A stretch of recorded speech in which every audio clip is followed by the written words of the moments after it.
you're all over the shop. So not only do you work in the hubs, you work in emergency. We get told that this is all about protecting ICU beds, protecting the front, the ones in emergency. What would you respond to that? My question would be, where are the 4,000 ICU beds that were promised last April? Well, Dan, the other day denied that it was ever a promise. Surprise, surprise, he lied. Yeah. So there is no 4,000 beds. Yeah. What do we do now? In terms of case numbers, in terms of hospitalisations? Exactly. So the argument is, if we don't mandate these, the hospitalisations are going to go through the roof. Let's ignore what's happening in Israel because it doesn't help our narrative. Yep. Let's go with the fact that it's going to go crazy, and the people that are going to be at risk are people that either need ICU beds, COVID or non-COVID related, and the nurses on the front line. How do we sort that out?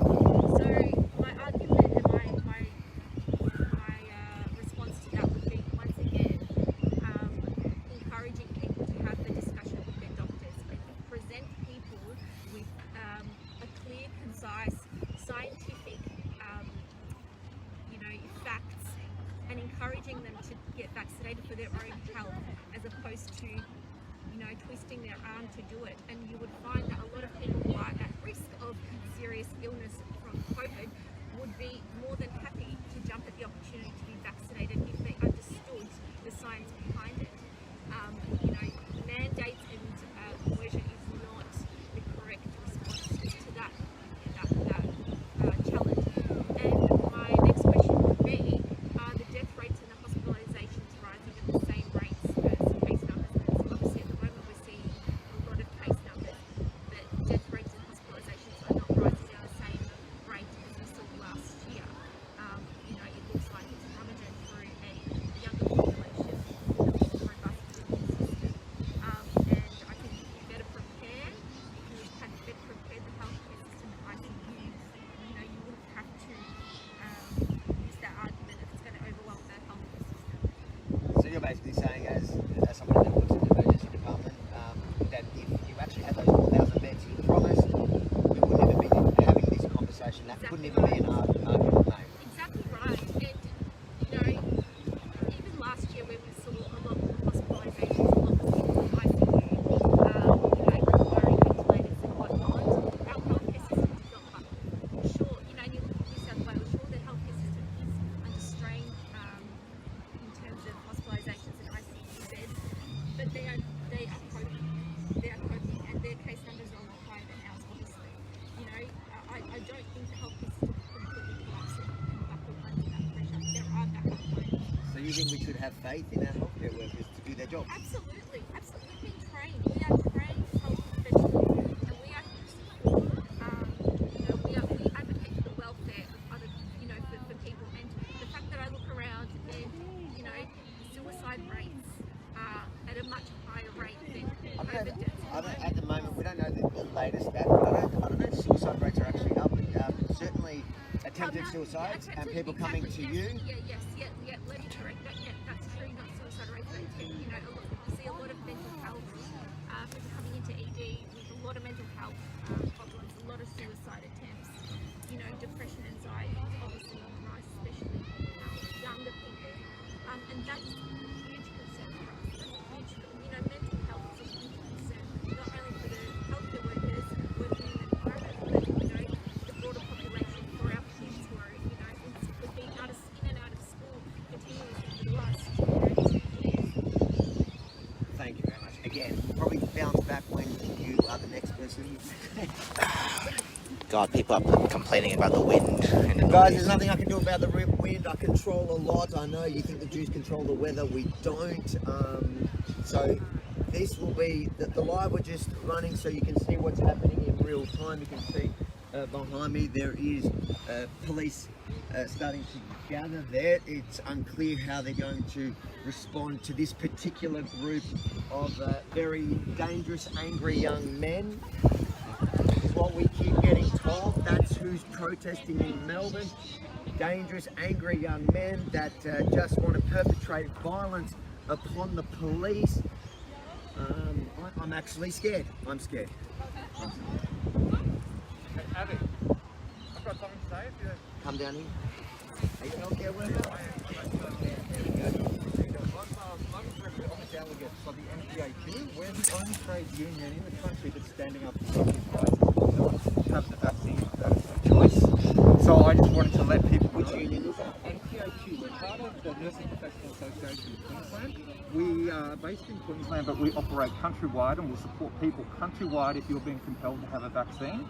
We also are part of the Red Union Group, and we support drivers, teachers, and doctors as well. So people can reach out to your union to get some help. Absolutely, you can get free legal advice straight away. We're running free legal forums. Where do people find it?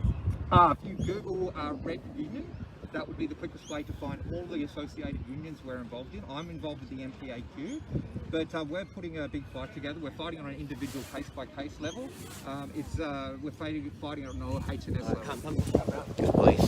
So we've got here surrounding the angry young man.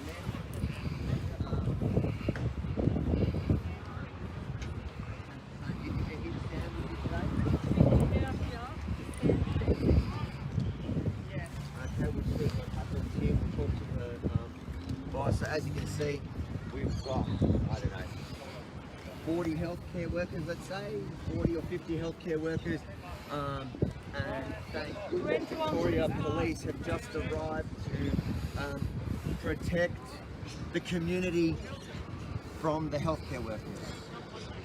Again, if you're complaining about the sound, don't. The live feed is not connected to the microphone.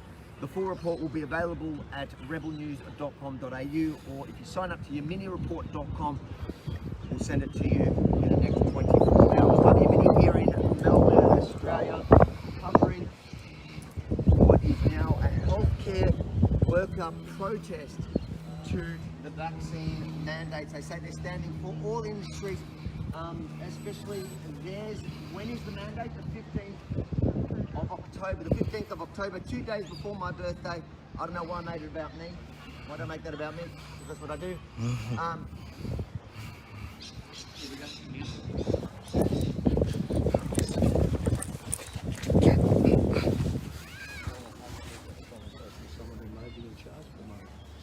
That won't be me, mate. But I'm happy to have a conversation. I don't think there's anyone leading the group. I think they're a group of frontline healthcare workers. So police are here.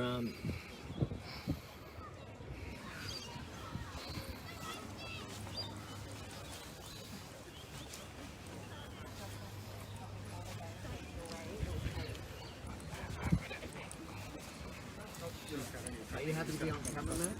No, you just give us a break for 5 minutes. No, John. I've got no issues with After, And they showed me photos on your video. did you get into any sort of trouble? I was very intimidated.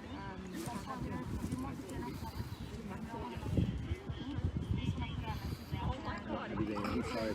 Have you been fined or anything? No, they just said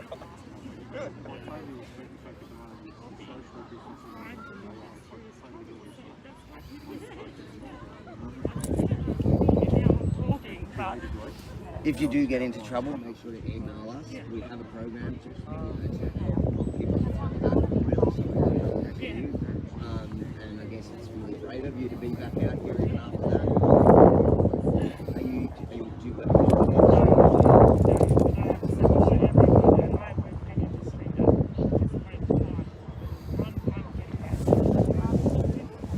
Okay.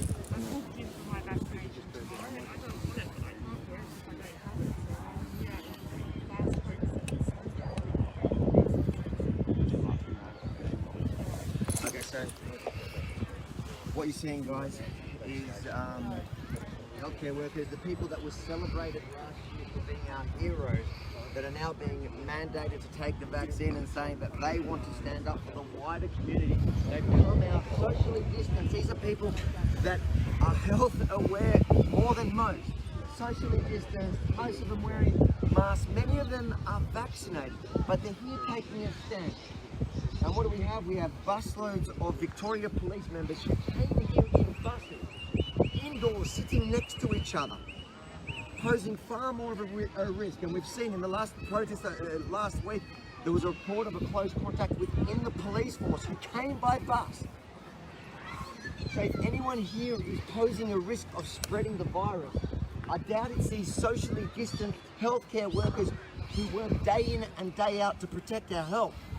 I have a feeling it's the grandmother shooting cops that have come here today.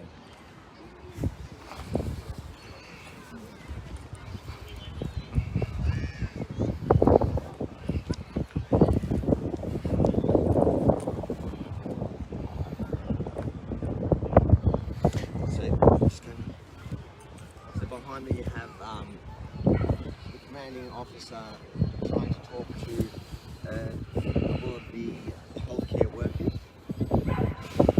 I imagine they're trying to convince them to disperse.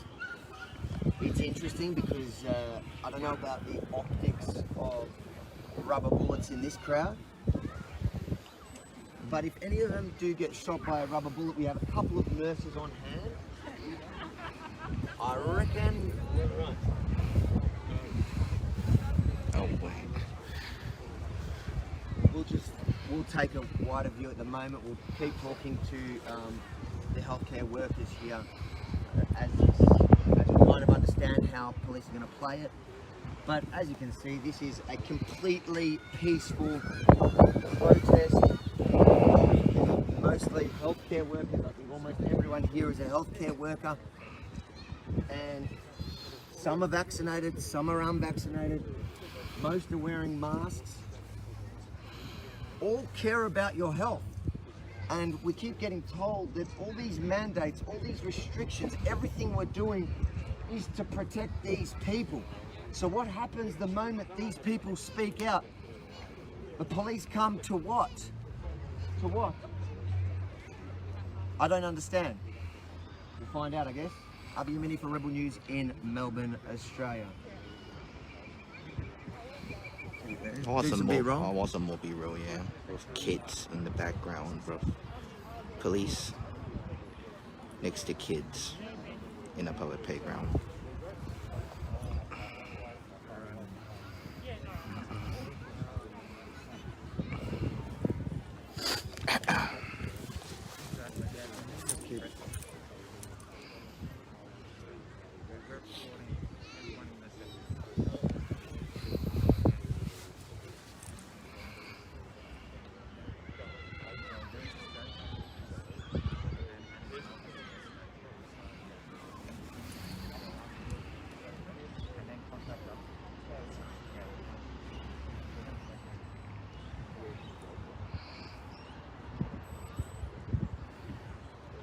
I think that this certainly destroys the narrative of young, angry men. Try that again. What is he not? Yeah, I just pressed it again. Okay. Try again.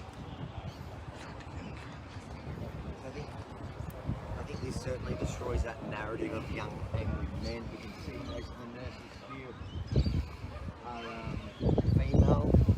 There are some males here, but they don't look too angry to me. But it looks like they're getting the same sort of response.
provide legal advice, industrial support, everything that everything's going in there.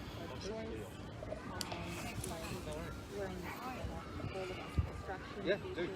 We just all have to stick together and just say that this isn't right. Good luck. Thank you. So there you have it. Police are saying they're going to ask the group to disperse, to leave. From what I understand, they're not going to fight with police. They say that their argument is not, their fight is not to be had with police. They're here to send a message to the world, which they're certainly sending now. People are seeing what they're standing up for. People are seeing healthcare, frontline healthcare workers standing up for what they believe and for everybody's right to choose. And now they certainly will get that message out there.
So, you alright then? Yeah. So when we're watching this, obviously for the live feed, so Facebook doesn't pull this off, people here have opinions about the vaccine, and we're not here. We're saying some people have different reactions or not. None of these healthcare workers here today have told me that they don't want people to get the vaccine. They're saying they want people to have the right to choose. It's unfortunate while we have a live feed, we have to clarify these things, or they pull the live feed down and cancel the pages. So you've been an educator for five years, 23 years in service, a therapist for 3 years. So you're about 21. I've done the maths. I'm a grandma. What do you feel about this kind of response to the fact that you're all sitting here socially distant? Well, I just can't. We're only so professionally. We are just wanting to have our voice heard about our choices and completely freedom of choice in this situation. And it is unbelievable to see the police processes. I don't know quite what's going to happen. I think we should stay here till we all get off completely. Well, whatever happens, we'll be here for Rebel News to cover exactly what goes on. Thanks so much for your time.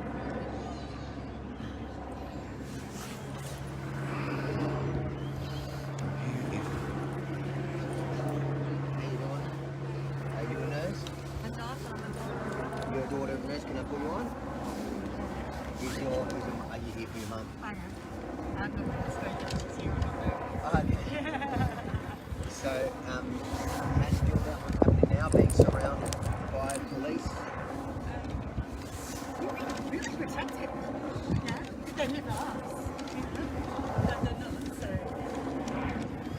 Not scared. Not intimidated. But that's exactly what they do. Yeah, I don't think he's going to touch them up.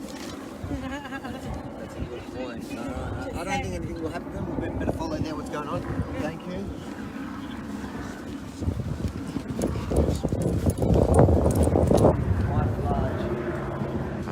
We've got quite a large police presence, including authorised officers. They're usually brought in to process and fine people that are detained.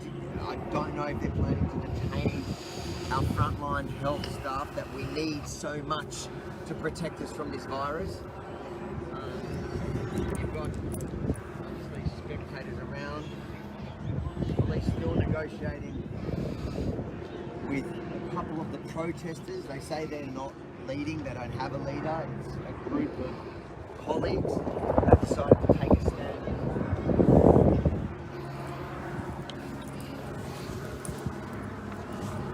We're calling in the group for a chat.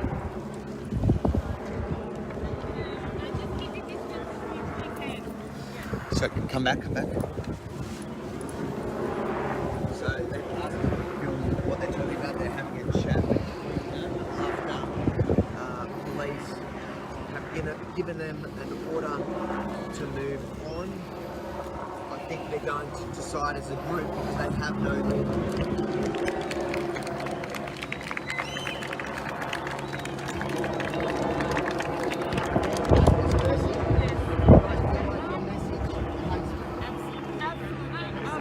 No interviews, no shouting, no interviews. No worries, thank you guys. So they're all leaving the park peacefully. They've agreed with police to leave. The message has been made.